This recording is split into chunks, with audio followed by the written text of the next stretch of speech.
શ્રી ગણેશાય નમઃ. મિત્રો, આપ જોઈ રહ્યા છો યુટ્યુબ આપણી ચેનલ આવો સત્સંગમાં આપ સૌનું સ્વાગત છે. મિત્રો, આજે છે પૂર્ણિમા. ભગવાન શ્રી નારાયણને પ્રિય એવી આ પૂર્ણિમાના દિવસે સત્યનારાયણ ભગવાનની કથા સાંભળવાનો મહિમા છે. આજે આપણે આ વિડીયોમાં સાંભળવાના છીએ સંપૂર્ણ 5 અધ્યાયની સત્યનારાયણ ભગવાનની કથા. જો આપના વિડીયો પસંદ આવે તો લાઈક કરજો, શેર કરજો. આપ આ ચેનલ પહેલી વખત જોઈ રહ્યા છો તો સબસ્ક્રાઈબ કરી લેજો, જેથી આવનારના વિડીયોની માહિતી આપ સુધી તુરંત પહોંચી શકે. ધન્યવાદ. ઓમ સત્યમ પરમ ધીમહિ. સત્ય સંકલ્પ ભગવાન શ્રી સત્યનારાયણ દેવને આપણે સૌ વંદન કરીએ છીએ. શાસ્ત્રોમાં બતાવવામાં આવ્યું છે કે સત્યનારાયણ ભગવાનની કથાનો પાઠ કરવાથી વ્યક્તિને 1000 યજ્ઞનું પુણ્ય પ્રાપ્ત થાય છે. સર્વ પાપોને નષ્ટ કરનાર એક જ કોઈ વ્રત હોય તો તે છે ભગવાન સત્યનારાયણ દેવનું આ વ્રત. આજે પૂર્ણિમાના દિવસે સુખ સમૃદ્ધિનો વાસ થાય ઘરમાં, એટલા માટે ભક્તો સત્યનારાયણ દેવની કથા સાંભળે છે, કરાવે છે. તે સત્યનારાયણ દેવની કથામાં ભગવાન વિષ્ણુનું ધૂપ, દીપ, નૈવેદ્ય આદિથી પૂજન થાય છે. ભક્તજનો પ્રભુના સહસ્ત્ર નામનો પાઠ કરે છે, આરતી કરે છે અને સત્યનારાયણ દેવની કથા સાંભળે છે. આવો આપણે સાંભળીએ ભગવાન સત્યનારાયણ દેવની કથા. અધ્યાય પહેલો. શ્રી સત્યનારાયણ દેવનો મહિમા અને વ્રતની વિધિ. એક સમયની વાત છે. નૈમિષારણ્ય તીર્થમાં સૌનક આદિ 88,000 ઋષિઓ સૂતજીને પૂછે છે કે હે પ્રભુ, કલયુગમાં વેદ વિદ્યા રહિત મનુષ્યોને પ્રભુ ભક્તિ કઈ રીતે પ્રાપ્ત થાય તથા તેમનો ઉદ્ધાર કઈ રીતે થાય? આ સાંભળીને સૂતજી સૌનક આદિ ઋષિઓને કહે છે કે હે મુનિ શ્રેષ્ઠો, આ જ પ્રશ્ન ભગવાન શ્રી નારાયણને ઋષિ નારદજીએ પૂછ્યો હતો. તે હું તમને કહું છું, તે તમે સારી રીતે સાંભળો. યોગી રાજ નારદજી જીવોના કલ્યાણ અર્થે, હિત અર્થે દરેક લોકમાં ફરતા ફરતા મૃત્યુલોકમાં આવ્યા. ત્યાં તેમણે જોયું કે અનેક યોનિઓમાં જન્મેલા મનુષ્યો અનેક દુઃખોથી પીડિત છે. આ દુઃખને જોઈને નારદજી તેમના દુઃખને દૂર કરવાના હેતુથી આ લોકના પતિ ભગવાન વિષ્ણુ પાસે જાય છે. ત્યાં તેમણે જોયું શંખ, ચક્ર, ગદા, પદ્મ ધારણ કરેલા પ્રભુના દર્શન કર્યા. સ્તુતિ કરીને નારદજી ભગવાન શ્રી નારાયણને પૂછે છે, આ સૃષ્ટિમાં અનેક લોકો દુઃખથી પીડાય છે. હે પ્રભુ, આનો કોઈ ઉપાય બતાવો, જે ઉપાય કરવાથી મનુષ્ય લોકના, મૃત્યુલોકના અનેક યોનિમાં, અનેક જન્મોમાં જે કર્મો દ્વારા જીવ પીડાય છે તે દુઃખોનો અંત આવે. હે નાથ, મારી ઉપર દયા કરો અને આપ આ જીવોને દુઃખોમાંથી છૂટવાનો કોઈ ઉપાય બતાવો.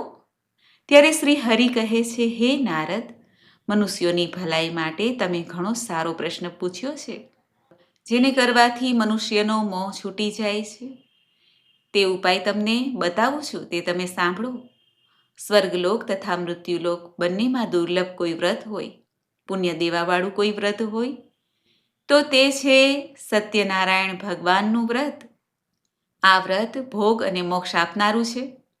શ્રી હરિના વચન સાંભળીને નારદજી કહે છે કે હે પ્રભુ, તમે આ વ્રતની વિધિ મને કહો.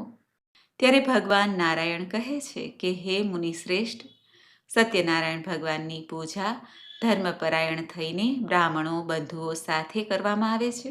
ભક્તિ ભાવથી નૈવેદ્ય, કેળાનું ફળ, ઘી, દૂધ, ઘઉં અને સવાયા માત્રામાં શીરો બનાવીને ભગવાન સત્યનારાયણ દેવની પૂજા થાય છે. બ્રાહ્મણો સહિત, બંધુ બાંધવો સહિત ભોજન કરાય છે. સત્યનારાયણ ભગવાનના વ્રતથી મનુષ્યની દરેક મનોકામના પૂર્ણ થાય છે. આ લોક પરલોક સાર્થક થાય છે. આથી સરળ ઉપાય બીજો કોઈ નથી. શ્રી ભગવાન સત્યનારાયણ દેવના કથાનો પહેલો અધ્યાય અહીં પૂર્ણ થાય છે. બોલો સત્યનારાયણ ભગવાનની જય. શ્રી સત્યનારાયણ દેવ કથા અધ્યાય બીજો. નિર્ધન બ્રાહ્મણ અને કઠિયારાની કથા.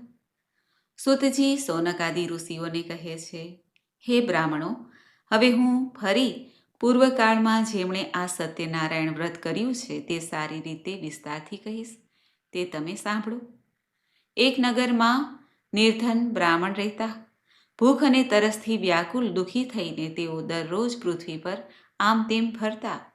બ્રાહ્મણ પ્રિય ભગવાને દુઃખી બ્રાહ્મણને જોઈને વૃદ્ધ બ્રાહ્મણનું રૂપ ધારણ કરીને તે બ્રાહ્મણને આદરથી પૂછ્યું, હે વિપ્ર, તમે દરરોજ અત્યંત દુઃખી થઈને શા માટે પૃથ્વી ઉપર ફરો છો? હે દ્વિજ શ્રેષ્ઠ, આ મને જણાવો. ત્યારે બ્રાહ્મણ કહે છે, હે પ્રભુ, હું ખૂબ જ ગરીબ છું, દરિદ્ર છું. ભિક્ષાવૃત્તિ કરીને મારું ગુજરાન ચલાવું છું. મારી ગરીબીનો કોઈ ઉપાય હોય તો મને કૃપા કરીને જણાવો.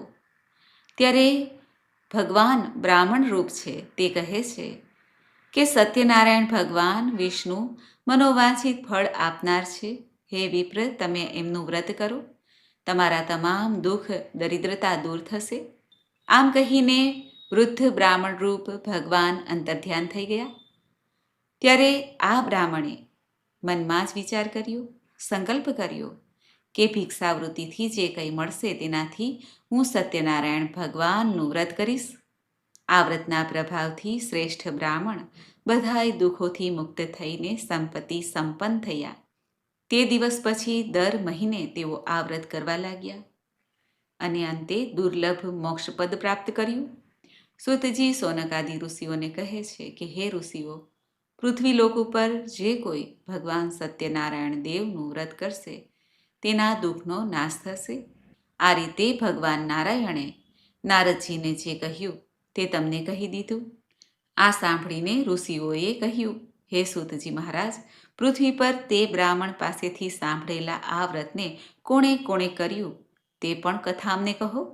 ત્યારે સૂતજી કહે છે, હે મુનિઓ, પૃથ્વી પર જેમણે આ વ્રત કર્યું તે પણ તમે સાંભળો.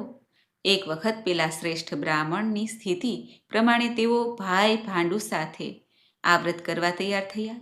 તે દરમિયાન તેના ઘર પાસે એક કઠિયારો આવ્યો અને તે તરસ્યો હોવાથી તે બ્રાહ્મણ પાસે પાણી માંગ્યું. તરસ્યો કઠિયારો બ્રાહ્મણને વ્રત કરતા જોઈને વંદન કરીને પૂછે છે કે હે પ્રભુ, તમે આ શું કરી રહ્યા છો? તેનાથી શું લાભ થાય છે? ત્યારે બ્રાહ્મણ કહે છે, હે વિપ્ર, આ સત્યનારાયણ ભગવાનનું વ્રત છે. સુખ સંપત્તિ મનોકામના પૂર્ણ કરનાર છે. પાણી પીને પ્રસાદ લઈને તે કઠિયારો પણ મનમાં ને મનમાં વિચારે છે કે આજે આ લાકડાથી જે કંઈ ધન પ્રાપ્ત થશે તેનાથી હું ભગવાન સત્યનારાયણ દેવનું વ્રત કરીશ. આમ ચિંતન કરતો તે નગરમાં પ્રવેશ કરે છે. ત્યાં શ્રીમંત લોકો રહેતા હતા. તે દિવસે તેને લાકડાનું બમણું મૂલ્ય મળ્યું. તે દિવસે પ્રસન્ન થઈને તે કેળા, ખાંડ, ઘી, દૂધ, ઘઉંનો લોટ બધું સવાયા માત્રામાં લઈને વિધિપૂર્વક સત્યનારાયણ ભગવાનનું વ્રત કરે છે. તેના પ્રભાવથી ધન સંતાનથી સંપન્ન થઈને આ લોકમાં સુખી થઈને વૈકુંઠ ધામમાં ચાલ્યો ગયો. આ રીતે શ્રી સ્કંદ પુરાણના રેવા ખંડમાં શ્રી સત્યનારાયણ કથાનો બીજો અધ્યાય પૂર્ણ થાય છે. બોલો સત્યનારાયણ ભગવાનની જય. શ્રી સત્યનારાયણ દેવની કથાનો અધ્યાય ત્રીજો. રાજા ઉલ્કામુખ, સાધુ વાણિયો અને લીલાવતી કલાવતીની કથા. શ્રી સૂતજી મહારાજ સોનક આદિ ઋષિઓને કહે છે કે હે મુનિઓ, હવે હું આગળની કથા તમને સંભળાવું છું, તે સાંભળો. પ્રાચીન કાળમાં ઉલ્કામુખ નામના એક રાજા હતા. તે જીતેન્દ્રિય, સત્યવાદી અને ખૂબ જ બુદ્ધિમાન હતા. તે વિદ્વાન રાજા દરરોજ મંદિર જતા, બ્રાહ્મણને દાન આપીને સંતુષ્ટ કરતા. તેમની પત્ની પણ ધર્મપરાયણ હતી. ભદ્રશિલા નદીના કિનારે તેઓ શ્રી સત્યનારાયણનું વ્રત કરી રહ્યા હતા. તે જ સમયે વેપાર માટે અઢળક ધન સંપત્તિ સંપન્ન એક સાધુ વાણિયો ત્યાં આવ્યો. ત્યારે સાધુ વાણિયો રાજાને પૂછે છે, હે મહારાજ, તમે આ શું કરી રહ્યા છો તે મને જણાવો. ત્યારે રાજા કહે છે, હે સાધુ, હું સંતાન પ્રાપ્તિ માટે કામનાર્થે ભાઈ બંધુ સાથે ભગવાન શ્રી સત્યનારાયણ દેવનું વ્રત કરીને પૂજન કરી રહ્યો છું. રાજાની વાત સાંભળીને સાધુ પણ વિનયપૂર્વક કહે છે, હે રાજન, સંતાનની કામના તો મને પણ છે, માટે તમે આ વ્રતની વિધિ કહો, હું પણ આ વ્રત અવશ્ય કરીશ. રાજાએ પણ આ વ્રતની વિધિ કહી. સાધુ વાણિયો મનોમન ભગવાનને પ્રાર્થના કરીને કહે છે કે હે પ્રભુ, જો મારે ઘેરે સંતાન થશે તો હું આપનું આ વ્રત મારી પત્ની સહિત જરૂર કરીશ. એક દિવસ સાધુની પત્ની સતી સાધ્વી લીલાવતીને ગર્ભધારણ થયો અને સમય રહેતા તેણે કન્યા રત્નની પ્રાપ્તિ થઈ. કન્યા દિવસે ને દિવસે મોટી થવા લાગી. તેનું નામ પડ્યું કલાવતી. ત્યારે લીલાવતીએ પોતાના સ્વામી સાધુને કહ્યું કે તમે પહેલાં જે સંકલ્પ કરેલો હતો તે શ્રી સત્યનારાયણના વ્રતને કેમ કરતા નથી? ત્યારે સાધુ પણ કહે છે કે જ્યારે દીકરીના લગ્ન થશે ત્યારે હું આ વ્રત કરીશ. દીકરી મોટી થઈ. દૂતોને કહીને સાધુ વાણિયો જમાઈની ખોજમાં આ દૂતોને મોકલે છે. સાધુએ વાણિયાના પુત્રને સુંદર અને ગુણવાન જોઈને પોતાની જ્ઞાતિના લોકો અને ભાઈ ભાંડુ સાથે મળીને વિધિ વિધાનથી વાણિયાના પુત્રના હાથમાં કન્યાનું દાન કરી દીધું. તે સમયે પણ સાધુ વાણિયો દુર્ભાગ્યવશ ભગવાનનું તે વ્રત ભૂલી ગયો. લગ્ન સમયે વ્રત ન કરવાને કારણે ભગવાન તેના પર નારાજ થયા. થોડા સમય પછી પોતાના વેપાર કામમાં કુશળ તે સાધુ વાણિયો કાળથી પ્રેરાઈને પોતાના જમાઈ સાથે વેપાર કરવા માટે સમુદ્રની પાસે આવેલ રત્નસારપુર નામે નગરમાં ગયો. પોતાના શ્રીમંત જમાઈ સાથે વેપાર કરવા લાગ્યો. જ્યારે તેઓ બંને રાજા ચંદ્રકેતુના રમણીય નગરમાં ગયા ત્યારે ભગવાન સત્યનારાયણે તેને પ્રતિજ્ઞા ભ્રષ્ટ જોઈને આને ભયંકર કષ્ટ થાય એવો શ્રાપ આપી દીધો. એક દિવસ એક ચોર રાજા ચંદ્રકેતુના ધનને ચોરીને ત્યાં આવ્યો જ્યાં પેલા બંને સાધુ વાણિયા હતા. તે ચોરને પકડવા માટે રાજાના દૂત પણ પાછળ જ હતા. ચોરે તે ધન જ્યાં સાધુ વાણિયો અને તેનો જમાઈ હતો ત્યાં મૂકી દીધું અને ત્યાંથી ભાગી ગયો. રાજાના સૈનિકોએ સાધુ વાણિયાને ચોર સમજીને બંને સસરો અને જમાઈને કારાવાસમાં પૂર્યા. સાધુ વાણિયાએ ઘણું કરગર્યું પરંતુ રાજાએ એક પણ વાત ન સાંભળી. ભગવાનના શ્રાપથી વાણિયાની પત્ની પણ ખૂબ જ દુઃખી થઈ. તેના ઘરમાં બધું ધન ચોરાઈ ગયું અને ભૂખ પીડા તરસથી તે દુઃખી થઈ. કલાવતી કન્યા પણ ભોજન માટે આમ તેમ ભટકતી. એક દિવસ ભૂખી કલાવતી એક બ્રાહ્મણના ઘેરે ગઈ. ત્યાં તેણે ભગવાન સત્યનારાયણનો વ્રતની પૂજા જોઈ. ત્યાં બેસીને તેણે કથા સાંભળી અને ઘેરે આવીને તેણે માતાને કહ્યું કે માતા, સત્યનારાયણ ભગવાનની કથા મેં સાંભળી. ત્યારે કન્યાની વાત સાંભળીને વાણિયાની પત્નીએ ભાઈ ભાંડુ સાથે મળીને ભગવાન સત્યનારાયણ દેવનું વ્રત કર્યું અને ભગવાનને વિનંતી કરી કે હે પ્રભુ, મારા પતિ અને જમાઈના અપરાધને ક્ષમા કરો. તે પાછા જલ્દી ઘેરે આવી જાય. આ વ્રતના પ્રભાવથી ભગવાન સત્યનારાયણ દેવ પ્રસન્ન થયા અને ચંદ્રકેતુ રાજાને સ્વપ્ન દેખાડ્યું. સ્વપ્નમાં કહ્યું કે હે શ્રેષ્ઠ રાજન, પ્રાતઃકાળે આ વાણિયાઓને છોડી દેજો, તે નિર્દોષ છે, અન્યથા તમારા રાજ્યમાં હાનિ થઈ શકે છે. રાજાને સ્વપ્નમાં આમ કહીને ભગવાન તો અંતર્ધ્યાન થઈ ગયા. સવારે ઉઠીને રાજાએ મંત્રીઓ સાથે ચર્ચા વિચારણા કરીને તે સાધુ વાણિયાને છોડ્યો, મુક્ત કરીને ધન સંપન્ન પણ કર્યો. ત્યારે રાજા સાધુ વાણિયા પાસે ક્ષમા પ્રાર્થના પણ કરે છે અને કહે છે કે આ બધું પ્રારબ્ધવશ મહાન દુઃખ આપણે ભોગવ્યું છે, માટે તમે સંતુષ્ટ થાવ, હવે તમે ઘેરે જાઓ. રાજાને પ્રણામ કરી વંદન કરીને સાધુ વાણિયા બંને ઘેરે જવા માટે પ્રસ્થાન કરે છે. આ પ્રમાણે સ્કંદ પુરાણના રેવા ખંડમાં શ્રી સત્યનારાયણ કથાનો 3જો અધ્યાય પૂરો થાય છે. બોલો ભગવાન સત્યનારાયણ દેવની જય.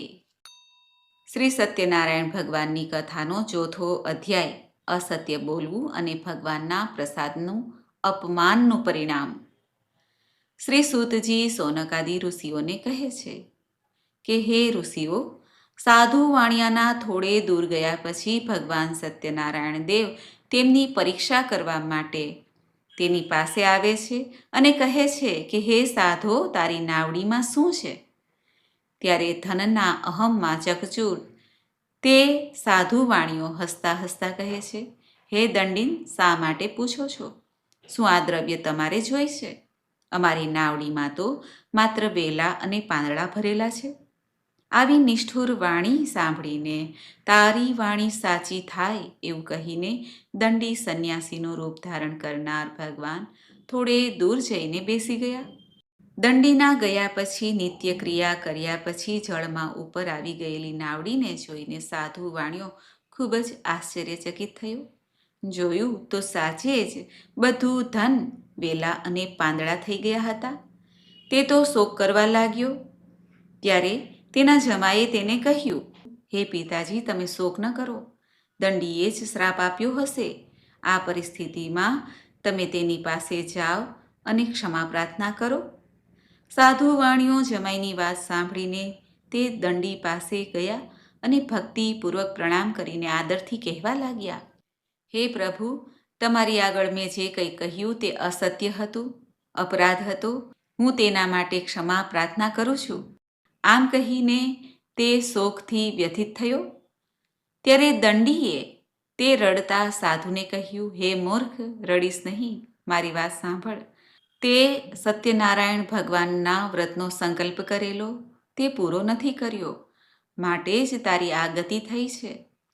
ત્યારે સાધુ વાણીઓ દંડીને કહે છે, હે પ્રભુ, મારી ભૂલ અપરાધને ક્ષમા કરો અને આપ પ્રસન્ન થાવ, મારી રક્ષા કરો. સાધુ વાણિયાની પ્રાર્થના સાંભળીને દંડી રૂપ ભગવાન સંતુષ્ટ થયા. ભગવાન હરિ તેમને મનોવાંછિત વરદાન આપીને અંતર્ધ્યાન થઈ ગયા.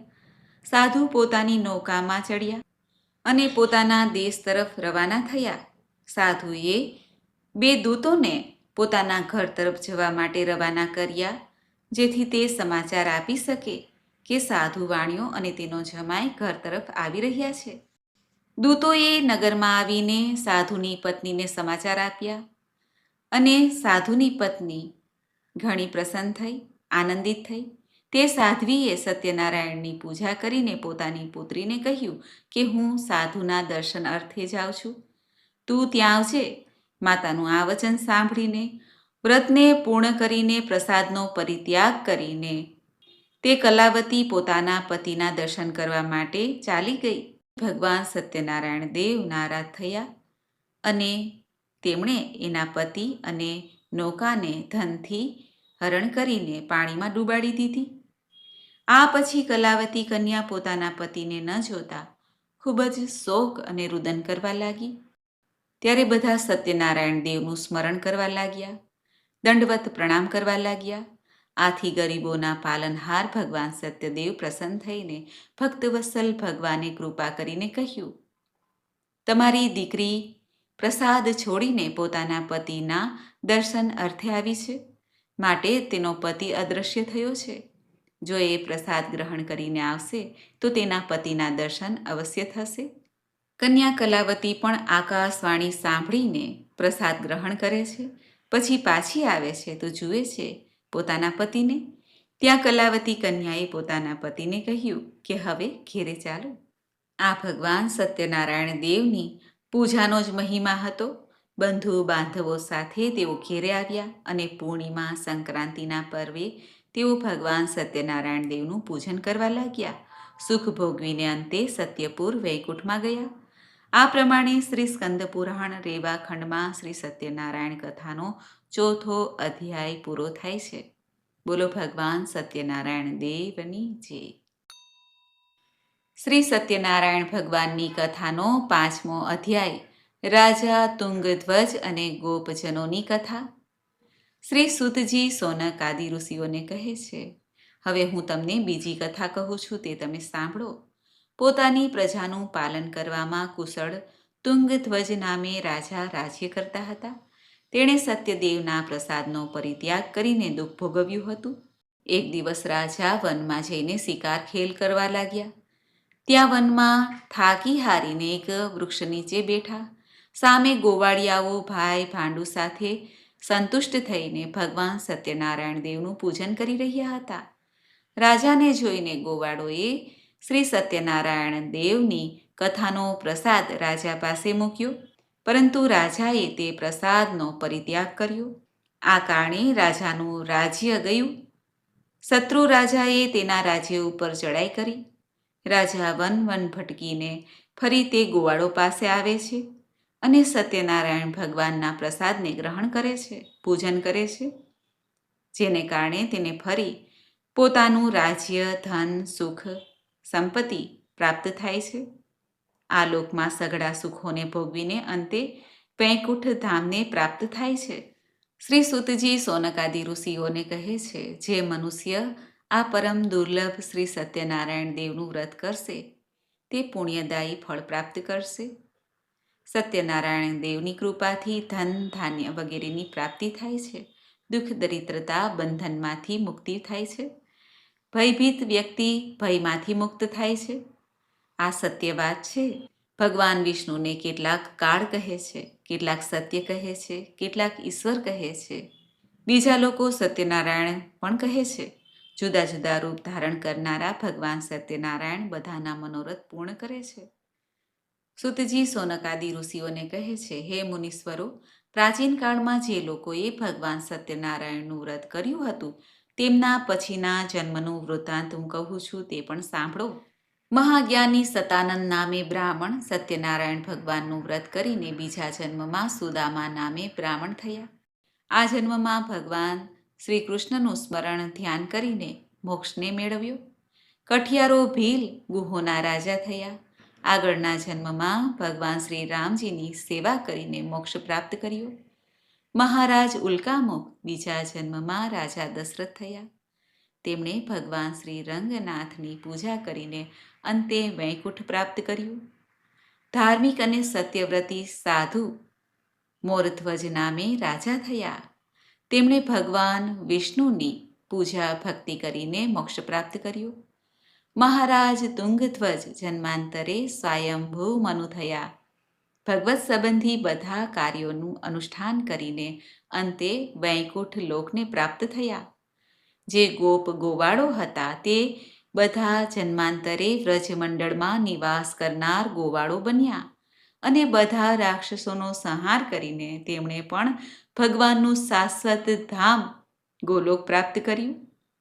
આ પ્રમાણે સ્કંદ પુરાણના રેવા ખંડે શ્રી સત્યનારાયણ કથાનો 5મો અધ્યાય પૂરો થાય છે. બોલો ભગવાન શ્રી સત્યનારાયણ દેવની જય. તો મિત્રો, આપણે સાંભળી ભગવાન સત્યનારાયણ દેવની કથા. મને આશા છે કે આપને આ વિડીયો જરૂર પસંદ આવ્યો હશે. ભગવાન લક્ષ્મીપતિ નારાયણની જય. મિત્રો, મને સાંભળવા માટે ધન્યવાદ. આપ સૌને મારા જય શ્રી કૃષ્ણ.